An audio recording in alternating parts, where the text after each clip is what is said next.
आज दो राज्यों के चुनावी नतीजे आ गए हैं, गुजरात और हिमाचल प्रदेश। भारत में भगवा सुनामी, मोदी मैजिक, पूरी कहानी। गुजरात में 156 सीटों के साथ बीजेपी की सुनामी आई है। सुनामी ही तो कहेंगे इसे। गुजरात में भगवा जीत की इनसाइड स्टोरी आज हम आपको बताने जा रहे हैं। ये वो फैक्ट हैं जो आप और कहीं नहीं देखेंगे। मोदी की रैली का विनिंग फैक्टर, उसका स्ट्राइक रेट, मोदी के रोड शो का विनिंग फैक्टर, उसका स्ट्राइक रेट। नमो मंत्र से बीजेपी ने एंटी इनकम्बेंसी की हवा कैसे निकाली। 27 साल की एंटी इनकम्बेंसी कहीं नहीं रही। बीजेपी पीएम मोदी के किस मंत्र पर काम करती रही जिससे गुजरात में कांग्रेस सबसे खराब दौर में पहुंच गई है। एक एक्सक्लूसिव डिटेल आज हम आपको देंगे, लेकिन उससे पहले मतदाता भगवान सब पर मेहरबान। ठीक सुना आप। क्या आप स्टैंड अप इंडिया योजना के तहत 1 करोड़ का लोन लेकर अपना खुद का बिजनेस शुरू करना चाहते हैं? तो फ्रीडम ऐप को डाउनलोड करें और इसकी पूरी जानकारी अभी प्राप्त करें। जनता जनार्दन, मतदाता भगवान, ये वो फैक्ट्स हैं जो आपको कहीं नहीं देखने को मिलेंगे, सिर्फ टीवी9 भारतवर्ष पर। मतदाता भगवान सब पर मेहरबान। देखिए, बीजेपी गुजरात में रच दिया इतिहास। नंबर 1 कांग्रेस, अब हाथ में हिमाचल, आप एमसीडी राज, गुजरात में भी सीटें। समाजवादी पार्टी, मैनपुरी से डिंपल यादव की बड़ी जीत। ये 4 आज के टॉकिंग पॉइंट्स हैं और ये 4 आने वाले समय के भी टॉकिंग पॉइंट्स हैं।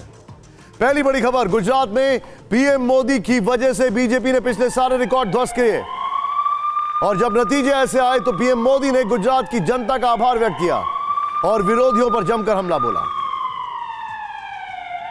देश शॉर्टकट नहीं चाहता। रेवड़ी कल्चर और बंटवारा पॉलिटिक्स पर पीएम का जोरदार हमला। आज देश शॉर्टकट नहीं चाहता। शॉर्टकट से नुकसान देश जानता है। आमदनी अठन्नी, खर्चा रुपया नहीं होना चाहिए। चुनावी हथकंडे से समाज का भला नहीं हो सकता। हमारे यहां हमारे पूर्वजों ने हमें विरासत में दी हुई एक कहावत है, आमदनी अठन्नी और खर्चा रुपया। अगर ये वाला हिसाब रहेगा तो क्या स्थिति होगी, ये हम दुनिया में हमारे अड़ोस पड़ोस में आज भली भांति देख रहे हैं। प्रधानमंत्री नरेंद्र मोदी ने अब से थोड़ी देर पहले अपने संबोधन में कहा कि इस जीत के बाद अब सतर्क रहने की जरूरत है। कोई न्यूट्रल नहीं होता, सब खेल खेलते हैं। जो खुद को न्यूट्रल कहते हैं वो ठेकेदार हैं। अब जुल्म बढ़ने वाला है, सहने के लिए तैयार रहें। इस चुनाव के बाद हम पर जुल्म बढ़ने वाला है, हमें सतर्क और सहनशील रहना होगा।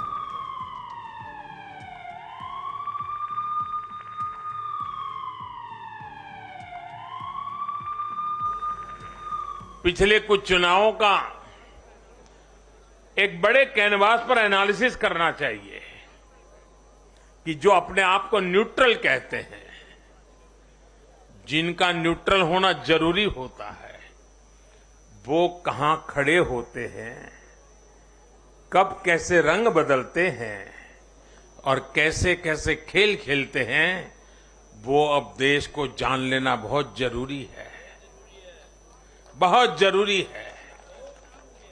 उत्तराखंड का इतना बड़ा चुनाव हुआ, कितनी जमानतें जब्त हुई, किसकी हुई, कोई चर्चा नहीं। हिमाचल में इतना बड़ा चुनाव हुआ, कितने लोगों की जमानत जब्त हुई, कितने लोगों का बुरा हाल हुआ, कोई चर्चा नहीं। भाइयों बहनों, उन लोगों को भी जानना चाहिए, पहचानना चाहिए। इस बार 1 करोड़ से ज्यादा युवा मतदाताओं ने बीजेपी को वोट दिया, यह कहा प्रधानमंत्री मोदी ने। 1 करोड़ वोटर जिन्होंने कांग्रेस का शासन कभी नहीं देखा, पीएम मोदी ने कहा। युवा तर्क पर वोट करते हैं जब उनको भरोसा होता है, पीएम मोदी ने यह भी कहा।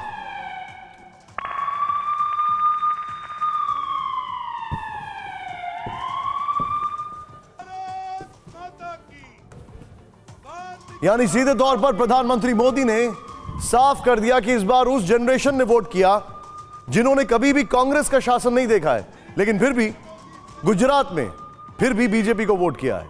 क्या आप स्टैंड अप इंडिया योजना के तहत 1 करोड़ का लोन लेकर अपना खुद का बिजनेस शुरू करना चाहते हैं? तो फ्रीडम ऐप को डाउनलोड करें और इसकी पूरी जानकारी अभी प्राप्त करें।